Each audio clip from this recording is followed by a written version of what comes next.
اب آپ حضرات سے گزارش ہے کہ ادب اور احترام کے ساتھ اندر تشریف لے آئیں اور مہمان خصوصی حضرت مولانا مفتی جعفر صاحب کے بیان سے مستفیض ہوں اور مولانا ہی کی دعا پر انشاءاللہ اس جلسے کا اختتام ہوگا۔ پیچھے جو حضرات بیٹھے ہوئے ہیں وہ آگے آ کر خالی پڑی ہوئی کرسیوں پر بیٹھ جائیں، اور جو حضرات باہر کھڑے ہوئے ہیں، مسجد کی صحن میں کھڑے ہوئے ہیں، روڈ پر کھڑے ہوئے ہیں، ان سے بھی میں گزارش کر رہا ہوں کہ جلسے کے آخری خطیب ہمارے اور آپ کے سامنے تشریف فرما ہے، آپ حضرات اندر تشریف لے آئیں تاکہ جلسہ کامیاب ہو سکے، آپ کی محنت، آپ کی کوشش اور آپ کی قد و کاوش جو ہوئی ہے وہ کامیاب ہو سکے۔ میں آپ حضرات سے گزارش کر رہا ہوں کہ اندر تشریف لے آئیں، اور اپنی پردہ نشین ماں بہنوں سے بھی گزارش کر رہا ہوں کہ آپ اپنا تھوڑا سا وقت اور دے دیں۔ انشاءاللہ العزیز مفتی صاحب کا بیان اور اس کے بعد انشاءاللہ مفتی صاحب ہی کی دعا سے جلسے کا اختتام ہوگا۔ اعوذ باللہ من الشیطان الرجیم، بسم اللہ الرحمن الرحیم، لقد من اللہ علی المؤمنین اذ بعث فیہم رسولا من انفسہم يتلو عليهم آياته ويزكيهم، صدق الله العظيم وصدق رسوله النبي الأمين الكريم، ونحن على ذلك من الشاهدين والشاكرين والحمد لله رب العالمين۔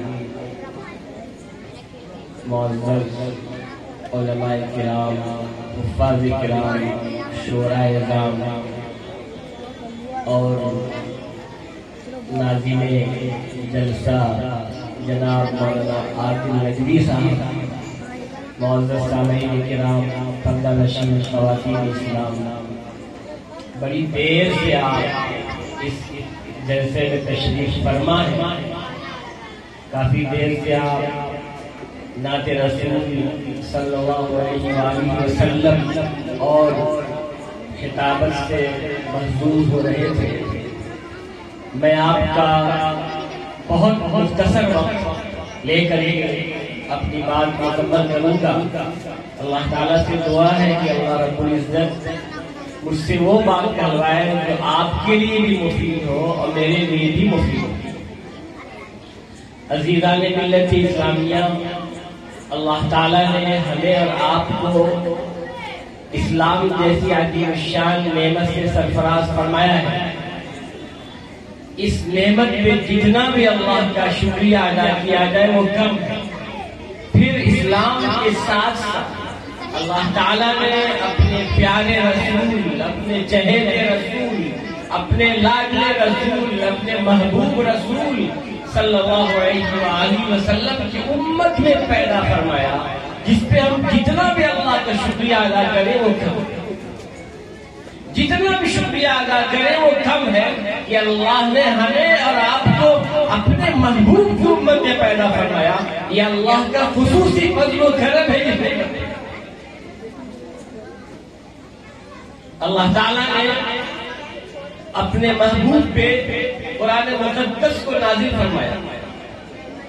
قرآن وہ کتاب جو قیامت تک کے لیے لوگوں کو ایک چیلنج ہے، ایک معجزہ ہے۔ ہر دور میں لوگوں نے قرآن کے خلاف سازشیں کی، طرح طرح کے الزامات لگائے، لیکن وہ سب ناکام ہو گئے۔ یہ وہ اعلیٰ کتاب، اللہ کی آخری کتاب قرآن مقدس جو ہمیں اللہ نے عطا فرمایا ہے، بہت بڑی اللہ کی عظیم نعمت ہے جو ہمیں اللہ کے نبی کے وسیلے سے ملی۔ روایتوں میں آتا ہے کہ اللہ تعالیٰ نے زمین و آسمان کے بنانے سے 1000 برس پہلے اللہ تعالیٰ نے سورہ طٰہٰ اور سورہ یاسین کی تلاوت کیا۔ خود رب کائنات نے اس کی جو بھی شکل ہو، خالق کائنات نے زمین و آسمان کے بنانے سے 1000 برس پہلے سورہ یاسین اور سورہ طٰہٰ کی تلاوت کیا۔ جب فرشتوں کو معلوم ہوا تو کہنے لگے واہ کیا اعلیٰ کلام ہے یہ، کیا بہترین کلام ہے یہ، کیا بہترین صورتیں ہیں یہ۔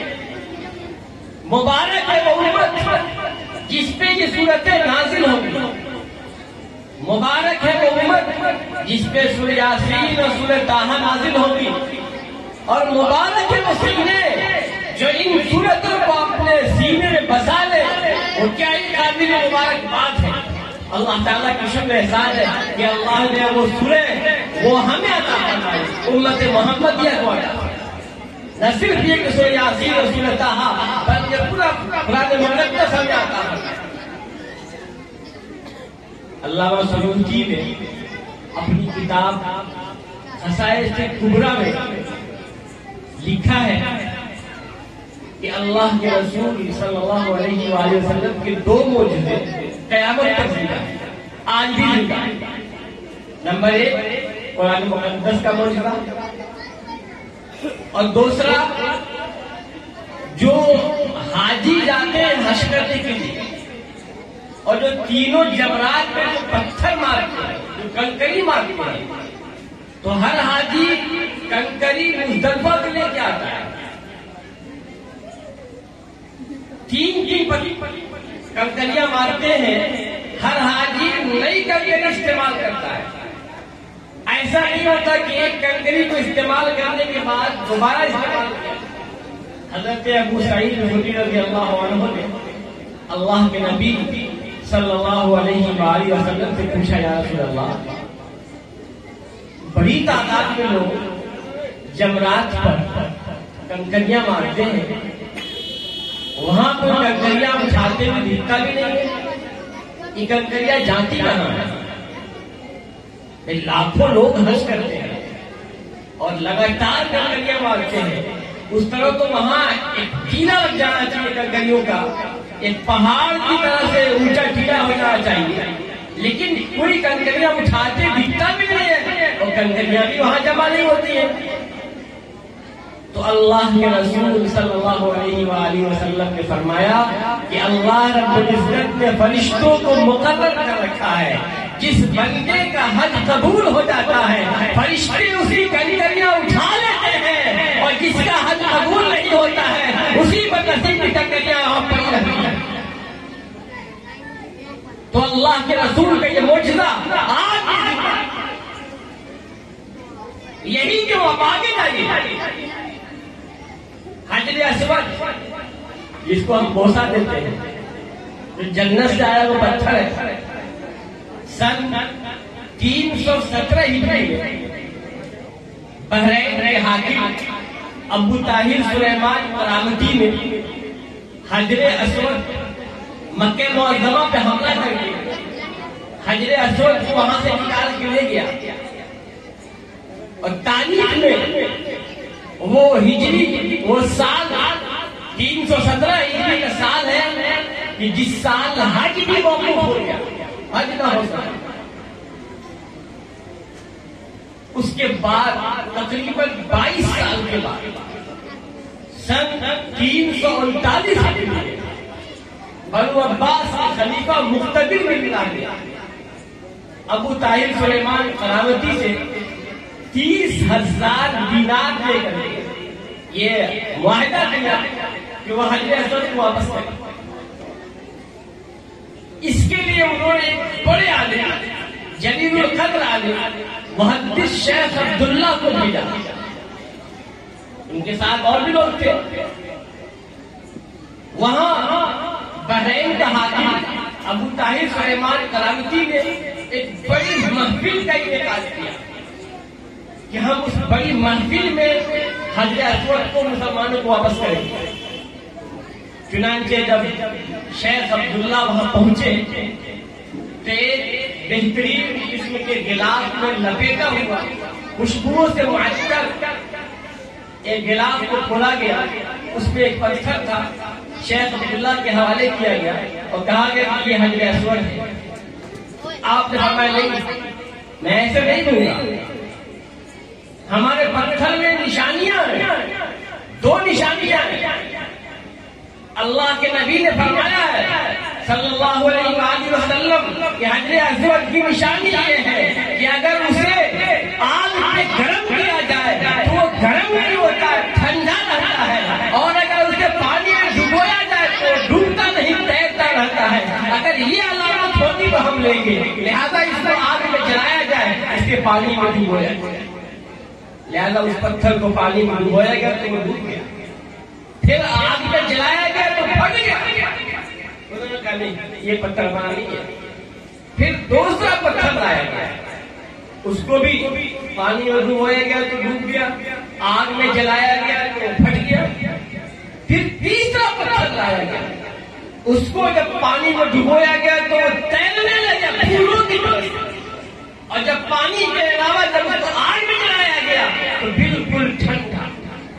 تو فرمایا کہ یہ ہمارا پتھر ہے، یہ حدیث اسود ہے جو جنت سے آیا ہوا ہے۔ پھر جا کر کے انہوں نے اس کو خانہ کعبہ پہ نصب کیا۔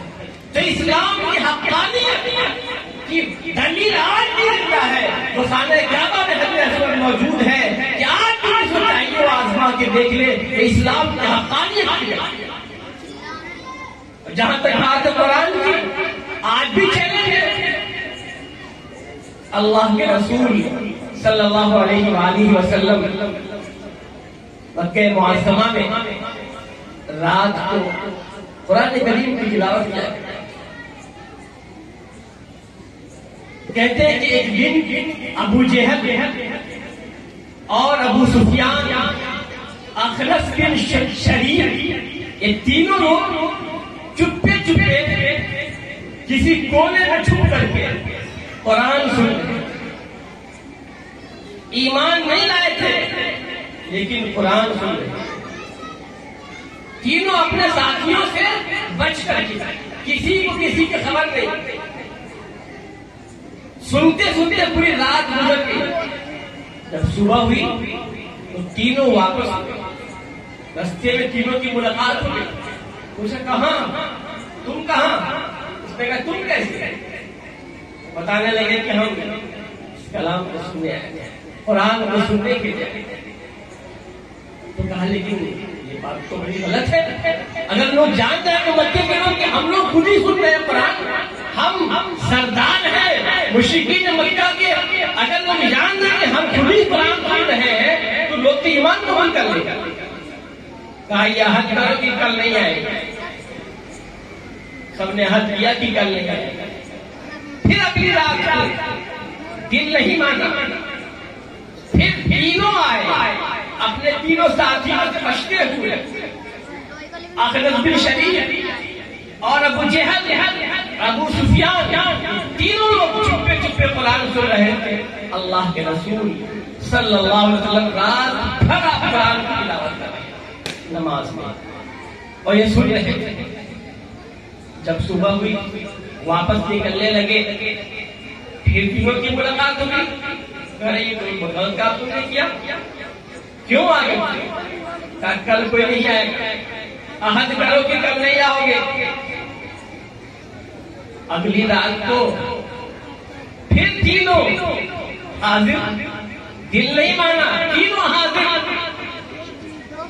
صبح ہونے والی تھی، نکلے تینوں، رستے میں تینوں کی ملاقات ہوئی، ابو جہل، ابو سفیان، اخنس بن شریف، تینوں کی ملاقات ہوئی۔ تینوں نے کہا کہ بہت غلط کام ہم لوگ کر رہے ہیں، اگر ہم ایسا کریں گے تو ہماری قوم پہ اسلام قبول کر لے گی۔ کہا کہ عہد کروں کہ اب کل سے نہیں آئیں گے۔ صبح کو اخنس بن شریف ابو سفیان کے گھر لاٹھی لے کے پہنچا، کہا کہ تم اس کلام کو کیا کہتے ہو؟ اس نے کہا سچا کہا۔ کبھی زبان میں ابو سفیان نے اعتراف کیا کہ یہ سچا کلام ہے۔ پھر ابو جہل کے پاس گیا اخنس بن شریف، اس نے پوچھا کہ تم اس قرآن کے بارے میں کیا کہتے ہو؟ ابو جہل نے بھی کہا حقیقت تو یہی ہے کہ یہ قرآن سچا ہے، لیکن میں کیا کروں، میرا خاندان الگ ہے، محمد کا خاندان الگ ہے۔ جب محمد کے خاندان کے لوگ مہمانوں کی مہمان نوازی میں، غریبوں کی مدد میں آگے بڑھنے لگے تو ہمارے بھی خاندان کے لوگ آگے بڑھنے لگے، ہر چیز میں محمد کے خاندان سے آگے بڑھ کے حصہ لینے لگے۔ لیکن جب محمد کے خاندان سے محمد نے بھی شخص نے دعویٰ کیا کہ ہم نبی ہیں تو اس کا کوئی جواب ہمارے پاس نہیں تھا،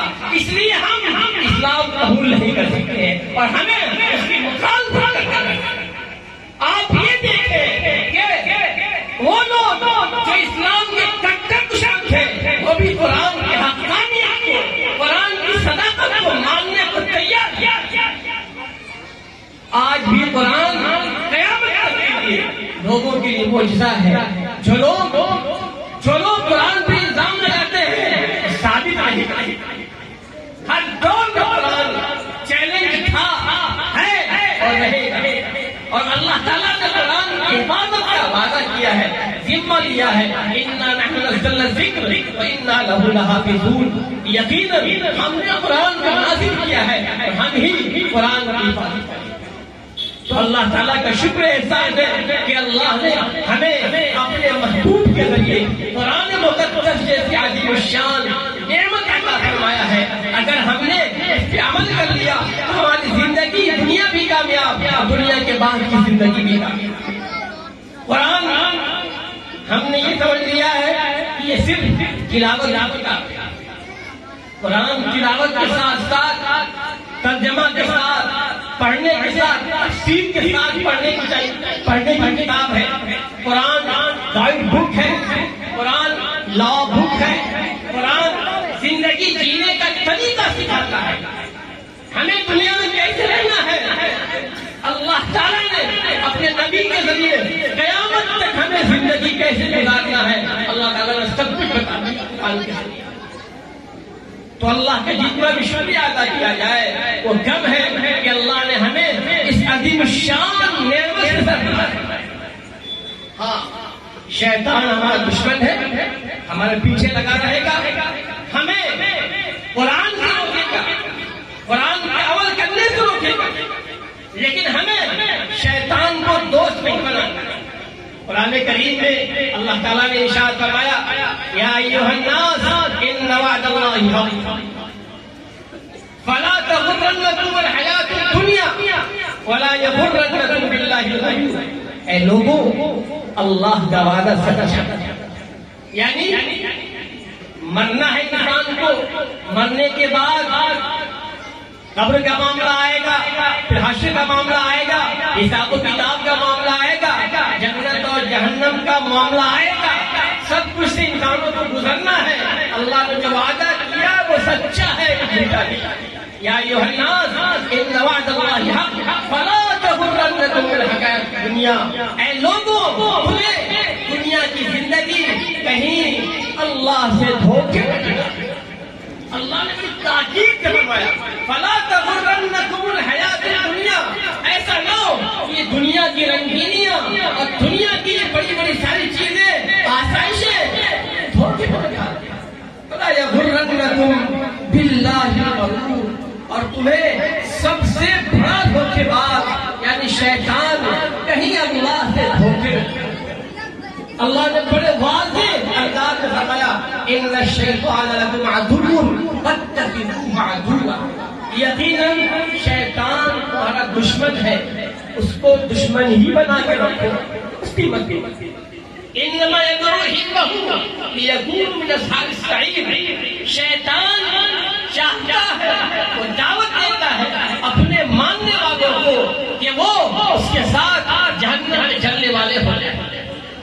اس لیے ہمیں اپنے آپ کو اس دشمن سے الگ کرنا ہے جو ہر وقت ہمارے ساتھ رہتا ہے اور مجرد دم خون کے دوڑنے والے رگوں کے ساتھ وہ دوڑتا ہے. ہمیں اس شیطان سے الگ کرنا ہے. کبھی وہ ہمدرد بن کے بھی آتا ہے, کبھی انسان کا دوست بن کے بھی آتا ہے, طرح طرح کے حربے ہتھیار کرتا ہے. سیدنا امیر معاویہ رضی اللہ عنہ کا واقعہ بڑا مشہور ہے.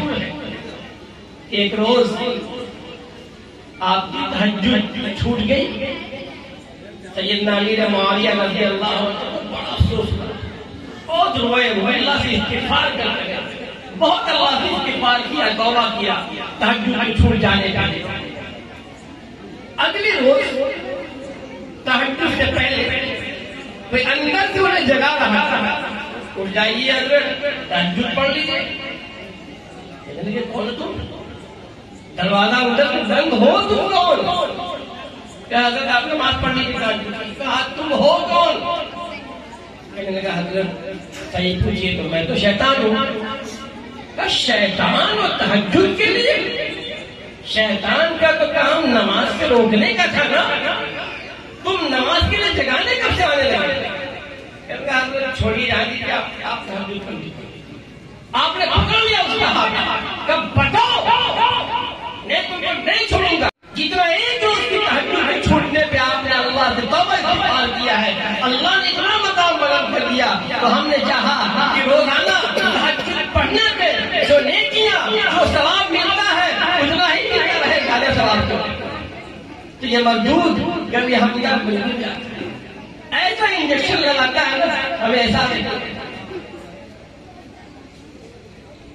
ایک نبی گزرے ہیں حضرت یسع علیہ السلام، یاسین عین، حضرت یسع علیہ السلام جب بوڑھے ہو گئے تو انہوں نے کہا کہ میں چاہتا ہوں کہ اپنے سامنے کسی کو اپنا نائب بنا، اپنا خلیفہ بنا، جو میرے بعد لوگوں کی رہنمائی کرے. انہوں نے کہا کہ اس کی کچھ شرط یہ ہے کہ جو بندہ اس ذمے کو اٹھائے گا وہ دن بھر روزہ رکھے گا، رات بھر جاگ کر کے نماز پڑھے گا، اور تیسری شرط غصہ کسی بھی حالت میں نہیں، غصہ کسی حالت میں نہیں.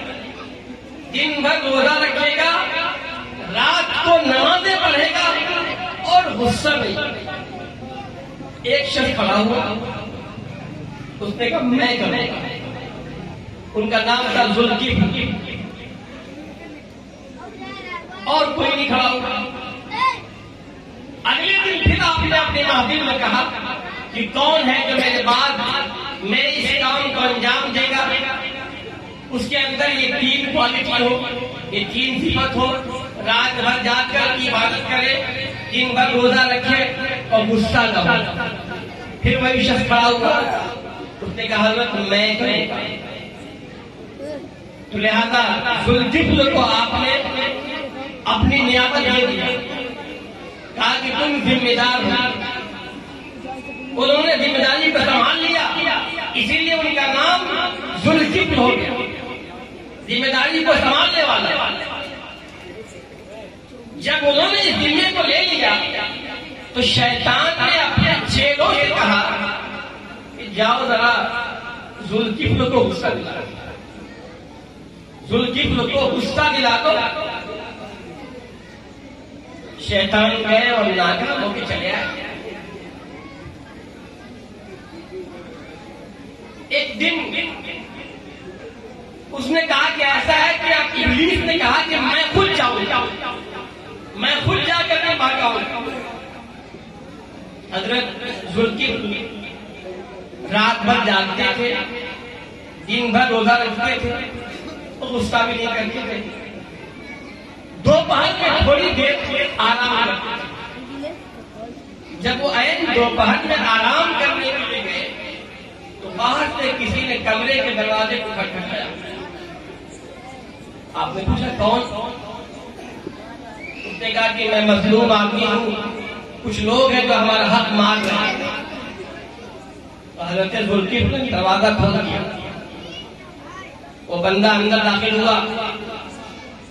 پھر اس نے بات شروع کی کہ حضرت ہمارے علاقے کے لوگ ہیں، ان سے ہمارا اختلاف ہو گیا ہے، وہ ہماری زمین یا ہمارا کوئی حق مار رہے ہیں، دینے کو تیار نہیں. اور بات اتنی گھما کے لمبی کیا کہ حضرت ذوالکفل کا جو آرام کا وقت تھا وہ ختم ہو گیا. آپ نے فرمایا کہ ٹھیک ہے، جب شام کو میں بیٹھوں گا منصب قضا پہ عدالت میں فیصلہ کرنے کے لیے، اس وقت آنا. وہ چلا گیا. جب شام کو حضرت ذوالکفل بیٹھے فیصلہ کرنے کے لیے تو ان کی نگاہ اس بڈھے پہ پڑی. اس بڈھے کو تلاش کر رہی تھی کہ وہ بڈھا کہاں ہے جو دوپہر میں آ کے مجھے جگایا تھا کہ فیصلہ کر دیجیے. بہت دیکھا لیکن وہ نظر نہ آیا. اگلی صبح کو بھی دیکھا، کہیں وہ دیکھا نہیں. پھر عین دوپہر کے وقت میں جب آپ کو آرام کا وقت ہوا، پوری رات جگے تھے، دوپہر کو نہیں سو پائے تھے، عین موقع پہ جب دوپہر کو سونے کے لیے گئے، پھر کوئی آتا ہے، دروازہ کھٹکھٹاتا ہے. آپ نے پوچھا کون؟ تو کہنے لگا میں وہی مظلوم شخص ہوں جو کل آیا تھا. اور جیسے ہی انہیں معلوم ہوا کہ آپ فیصلہ کرنے والے ہیں تو ان لوگوں نے ہمارے حق کو دینے کا وعدہ کر لیا، لیکن پھر آج ان لوگوں نے انکار کر دیا، دروازہ کھول دیا۔ اس نے بات اتنی لمبی کیا، اتنی لمبی بات کیا کہ آپ کے آرام کا وقت ختم ہو گیا۔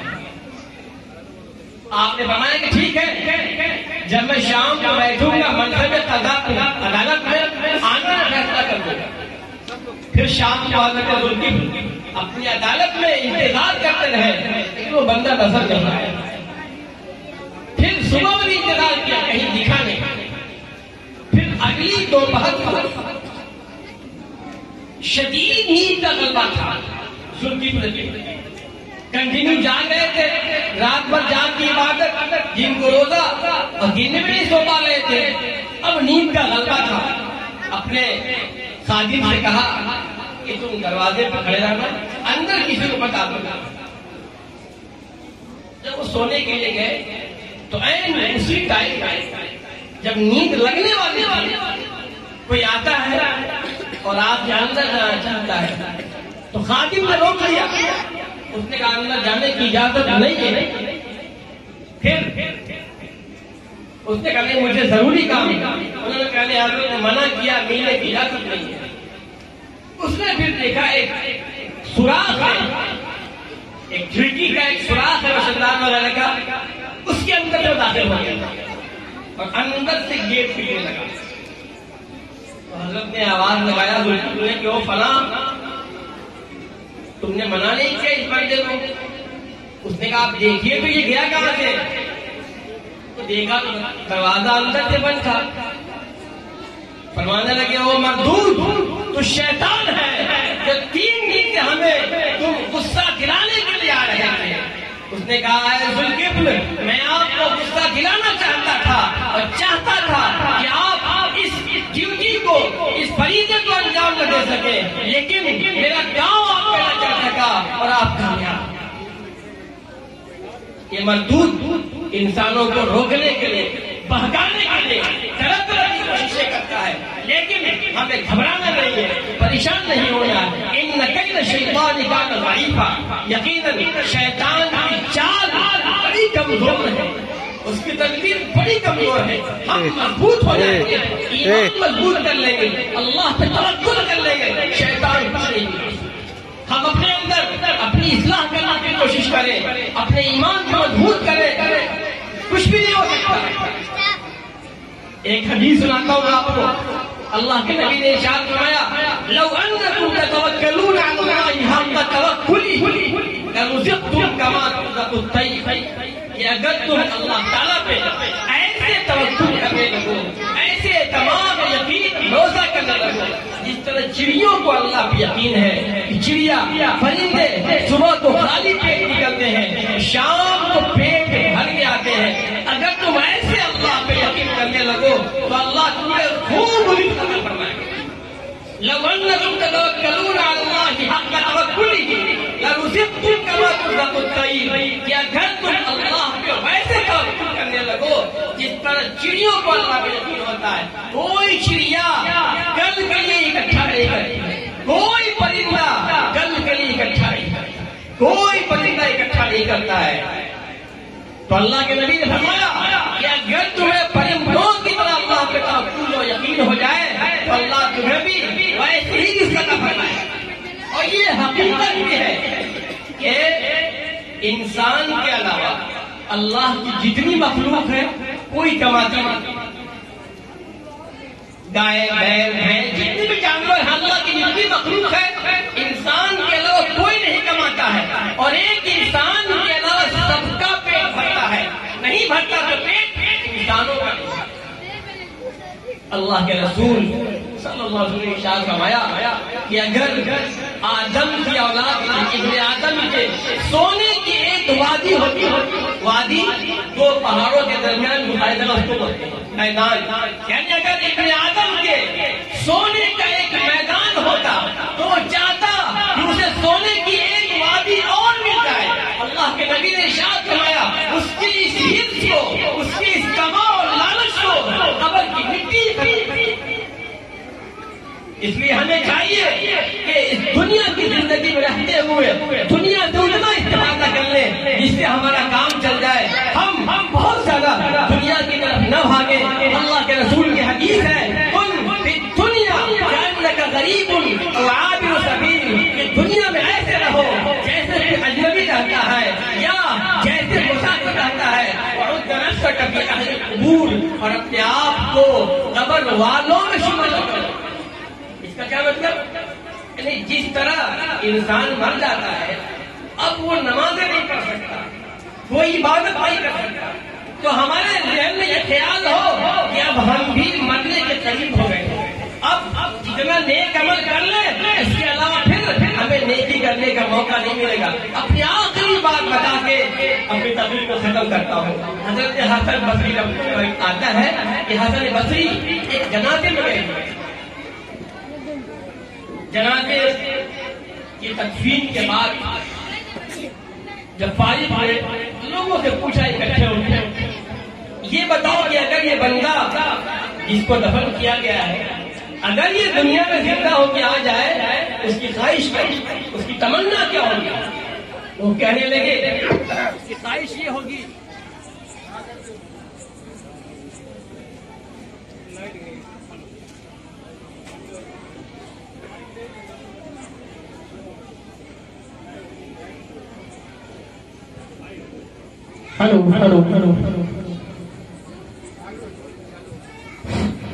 لوگ کہنے لگے کہ اس کی خواہش یہ ہوگی کہ اب ہم دنیا میں کبھی بھی غلط کام نہیں کریں گے، صرف عبادت کریں گے، حلال چیزیں اختیار کریں گے، حرام چیزوں سے بچیں گے.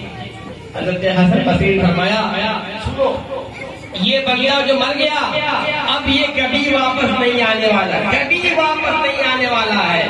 اب یہ 2 رکعت نماز بھی نہیں پڑھ سکتا. تمہارے پاس ابھی وقت ہے، تمہارے پاس بھی وقت ہے، تم جتنی چاہے عبادت کر لو، تم جتنی چاہو اللہ کی عبادت کر لو، تمہارے پاس وقت. یہ بندہ تو چلا. اس لیے ہم اپنا جائزہ لیں، اپنی زندگی ایسی بنائیں کہ جب بھی ملک الموت ہمارے سامنے آئے ہم لبیک کہنے پہ تیار ہو. ایسا نہ ہو جائے کہ ملک الموت ہمارے سامنے آئے پھر ہم ان سے کہیں تھوڑا سا مہلت اور دے دیجیے، تھوڑا مہلت اور دے دیجیے. قرآن کریم کی آیت ہے نا یا ایھا الذین آمنوا لا تلھکم اموالکم ولا اولادکم عن ذکر اللہ، کہ اے ایمان والو تمہیں تمہارے مال اور تمہاری اولاد کہیں اللہ کے ذکر سے غافل نہ کرے. ومن یفعل ذلک فاولئک هم الخاسرون، جو ایسا کرے گا وہ گھاٹے میں ہے. وانفقوا مما رزقناکم من قبل ان یأتی احدکم الموت، اور اپنے مال کو جو اللہ نے دیا ہے اللہ کے راستے میں خرچ کرو اس سے پہلے کہ تمہارے پاس ملک الموت آ جائے. فیقول، پھر وہ بندہ کہے رب لولا اخرتنی الی اجل قریب، اے اللہ تھوڑی مہلت دے دیجیے، اے اللہ تھوڑا موقع دے دیجیے. فاصدق، ہم صدقہ خیرات کر لیں. واکن من الصالحین، ہم اب نیک بن جاتے ہیں. رب فرماتا ہے وَلَن يُؤَخِّرَ اللَّهُ نَفْسًا إِذَا جَاءَ أَجَلُهَا، جب کسی کے موت کا وقت آ جاتا ہے ایک لمحہ.